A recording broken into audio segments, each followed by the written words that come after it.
రాష్ట్ర వ్యాప్తంగా కూరగాయల ధరలు ఆకాశాన్ని తాకుతున్నాయి. వర్షాభావ పరిస్థితులతో కూరగాయల సాగు విస్తీర్ణం చాలా మేరకు తగ్గింది. ఇతర ప్రాంతాల నుంచి దిగుమతి చేసుకున్నా సరే సరిపోవడం లేదు. ధర అడిగిన తర్వాతనే కొనుగోలు చేసి సరిపెట్టుకోవాల్సిన పరిస్థితి ఏర్పడింది. పెరిగిన కూరగాయల ధరలు పేద మధ్యతరగతి కుటుంబాలపై తీవ్ర ప్రభావం చూపుతున్నాయి.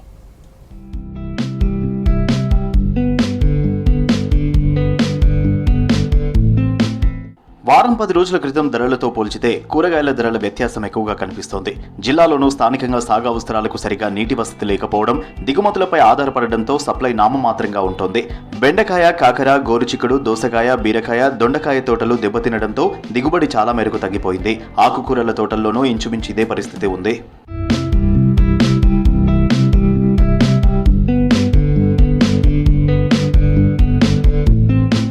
పొరుగు రాష్ట్రంలోని చిత్తూరు జిల్లా నుంచి టమాటా దిగుమతి అవుతుంది. విజయవాడ నుంచి చామగడ్డ, కాలీఫ్లవర్, క్యాబేజీ, బీట్రూట్, క్యారెట్, కీరా, బెంగళూరు నుంచి క్యాప్సికం, ఆలుగడ్డ, బీన్స్, గుంటూరు నుంచి పచ్చిమిర్చి వంటివి తెలంగాణకు వస్తున్నాయి. రైతు బజార్లలో పచ్చిమిర్చి కిలో 80, చిక్కుడు 75, క్యాప్సికం 70, టమాటా 30 రూపాయలు పలుకుతున్నాయి. అదే బయట రిటైల్ మార్కెట్లలో అయితే ఇంకా 10 నుంచి 20 రూపాయలు అధికంగా ఉంటున్నాయి. మార్కెట్ మామూలుగా నడుస్తున్నా సార్. ఇప్పుడు వర్షాలు లేక అంతా పంటలని ఇప్పుడు వర్షాన్నే చూస్తున్నాయి అంతా.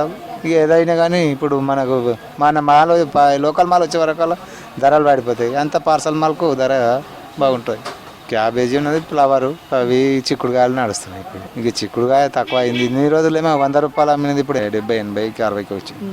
మిర్చి అక్కడితే పార్సల్ తిన్నది మన లోకల్ బట్టి 70, 80 అయింది. వర్షాలు లేక బాధ ఉన్నదంతా. పూర రోజుకు డౌన్ అయిపోతుంది మార్కెట్లో. మాకు సెల్ అవుతలేవు మార్కెట్లో. బయట అంగళ్ళు ఎక్కువైనాయి. ఇక బజారు అంగడి గల్లీ ఎక్కువయ్యారు. వాళ్ళు అమ్మేటోళ్ళు ఎక్కువయ్యారు. ఈ మార్కెట్లో అంతకుముందు బాగా నడిచింది. ఇప్పుడు అంగళ్ళు బయట పెట్టిన నుంచి మాకు ఇక్కడ తగ్గిపోయింది. ఇక 30 ఉంటే కూడా 50కి 2 ఇస్తావా అని అడుగుతూరు పోతుంది. ఇప్పుడు మా పంట వచ్చే వారికి ఇంకా 10 రూపాయలకే వస్తుంది. ఇక ఇప్పుడు లేదు కాబట్టి ఇంత మట్టుకు నడుస్తుంది. మాకు రైతు బజారు నడుస్తుంది కానీ ఇక తక్కువ గిరాకులే లేవు అసలు.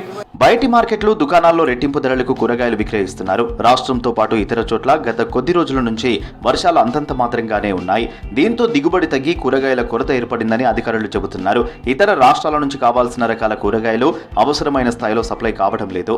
ఈసారి వర్షాభావ ప్రభావం వల్ల కొంత విస్తీర్ణము ఇంకా పూర్తి స్థాయిలో కాలేదు.